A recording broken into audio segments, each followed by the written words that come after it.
So gone from this old household carpet, really thick, really dirty, not very nice, to this wooden lino oak sort of effect, and I think looks a lot better, a lot more sturdy. Let's get it fitted.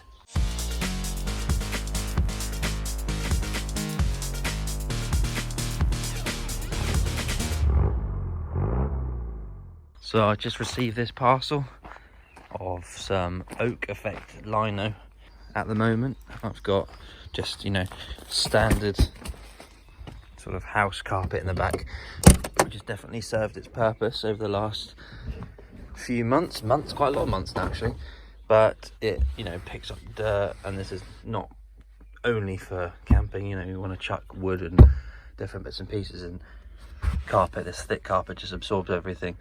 And also if there's any water that gets in here, it also gets a bit damp. So I'm gonna replace it with this oak effect lino, which will sort of match up with this wood and be a bit more sturdy and hopefully look good. What's good about this, it definitely does deaden some of the sound and a bit of insulating properties as well, as you can see. But what I'm going to do in the future is probably get some underlay for the lino and glue it to the bottom, so it's got like a centimetre thick bit of insulating foam underneath, and that hopefully will do the same thing really and still be sturdy. Let's rip this one out. The table there.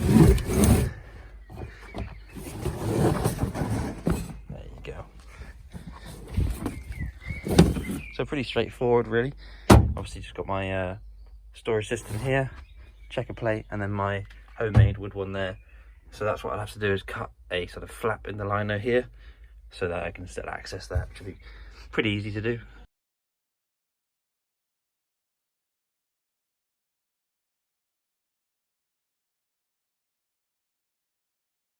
So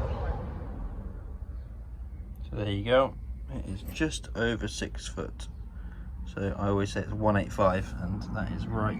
Actually, this comes up a bit short, but I'd say 185 is about right. Maybe cut it a bit long, 186 I probably do. Then for the width down here, it's about 139 there, but I think it's quite changeable along, so I'll try that now. And then so here it's about 143 to there. I reckon I'm going to do maybe 155 all the way along, because it can tuck underneath that gap there and be quite neat. Maybe even more, maybe 160. So I'm going to go and do that now. So 186 by 160. Bit shiny, but from here when you open it, I think it'll look quite nice. That sort of planks this way. Annoyingly, it's 2 meters wide, so I could cut it sort of like this here, but I like the idea of the planks running lengthways, and we've got plenty, so cut the 160 here and then the 185 this way, so the planks run this way. Then we'll have a lot left to do other bits. So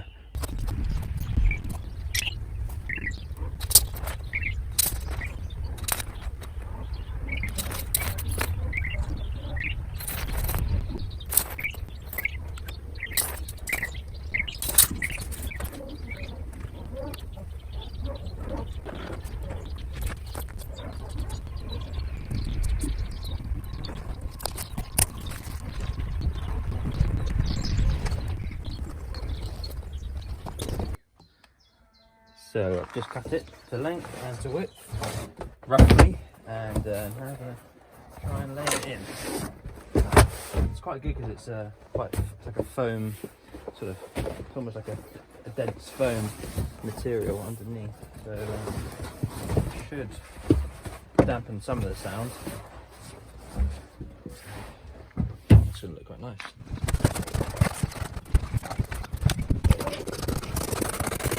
Good to cut it too long rather than too short, because you can take bits off as you go. Don't want to have to recut it again. I'll have to order it all again, so happy to be doing this rather than recutting it.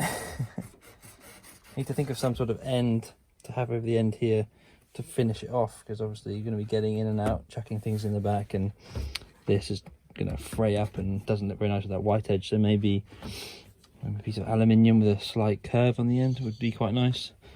And also I'd quite like to change this from the checker plate, maybe reverse the checker plate and stick some of this on the back, so it's sort of a wood look. That could look good.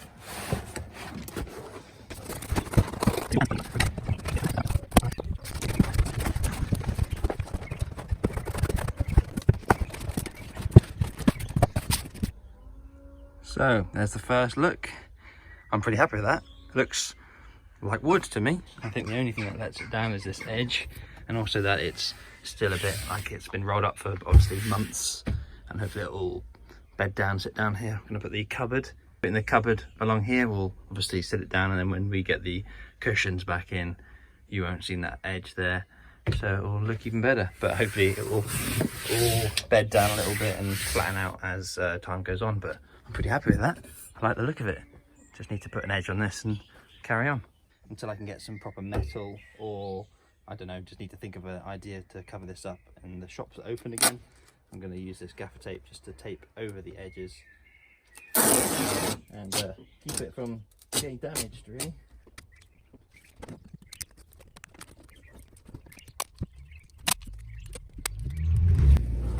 So not perfect, not extremely happy with it, but you know, it'll do for now, and it'll keep it down and stop it from moving around too much and stop it from getting damaged. So now I need to go inside and feel out where that flap is and cut a slot so I can get in and out of it.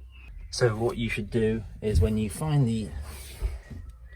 So what I'm going to do is find the flap here and find the corner. I think it's about there. You can feel the ridge and the hinge. What you should do really is punch a hole there, so when you cut it, it doesn't start ripping up here. I don't have a hole punch like that, so I'm just going to use a Phillips screwdriver and go through like that, and then that will kill the rip, hopefully, there. And then maybe do the same down here as well. Find the hole, the gap. There you go.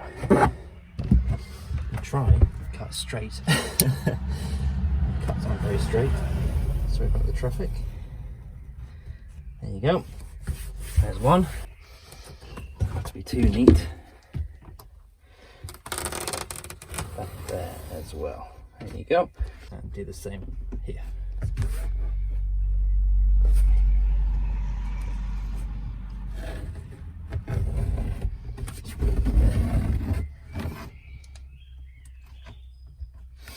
There you go. Hopefully that's it. Again, on this one as well, I think I'll probably try and find a sort of edging system, but you know, that works for now. And get in there and closes back up neatly again, and then obviously the bed will be over here anyway. And yeah, it's pretty much done, I reckon. Yeah, pretty happy with that. It looks good. Obviously you can see the reflections in the wood there from the window, but when the bed's back in the cupboard, it will disguise that a little bit. Shame about the level change, but I think when I put a bit of underlay under it, maybe a thick centimetre layer of foam, I will be able to smooth that out and it'll look a little bit better. But for first step, I'm pretty happy with that.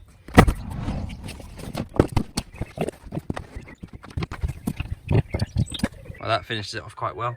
One problem I think we're going to have is this, even though it's ply on the bottom, it's not carpet, it's going to slide around a little bit. So probably find some rubber matting with double-sided sticky tape, stick it on the bottom of the cupboard, and then that will stop it from moving around too much, I hope. But yeah, look at that, looking a lot better.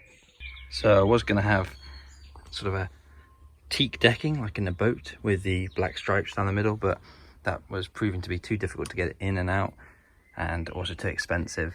And you can get the foam strips of it, but they all were quite expensive and come from China, so I just thought this is really easy, and I think it looks pretty good. Once the bed's in, which is actually being reupholstered now, it will look really, really good. Really happy with that.